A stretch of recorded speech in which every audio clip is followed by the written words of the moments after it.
Mag-iisang buwan na halos ang nakalipas ng ikasal ang aktres na si Maha Salvador sa kanyang businessman boyfriend na si Rambo Nunez sa Bali, Indonesia. At dinaluhan nga ito ng mga close friends at family ni Maha at Rambo. Masasabing wedding ng taon ng kanilang kasal dahil na rin sa ganda at very intimate ng mga nangyari. Nirequest ni Maha na huwag munang i-post ang kanyang kasal habang nangyayari ito at palipasin muna ang isang araw. Nasunod naman ito at sobrang tuwa ng mga fans nang makita nila ang nasabing kasal ni Maha Salvador.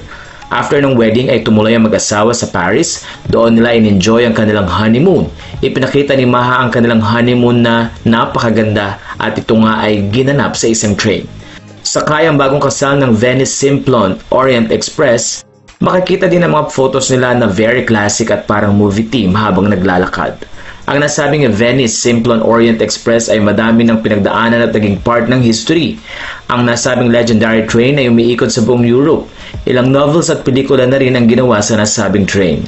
Kaya naman gumasos at pinaglaanan talaga ni Maha at Rambo ang kanilang unforgettable honeymoon dahil na rin sa kakaibang experience ito para sa kanila.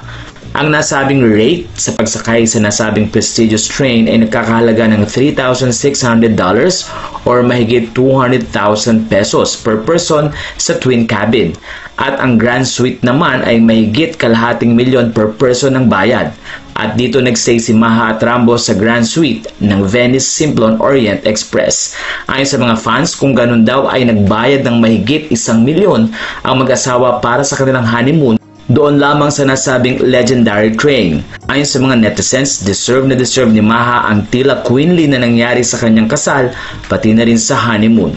Sa interview noon ni Maha, inamin niya na pangarap niya ang makapag-honeymoon sa Paris at tinupad nga ito ng kanyang asawa. Mula dito sa Pinoy Showbiz Latest, congratulations Maha and Rambo Nunez.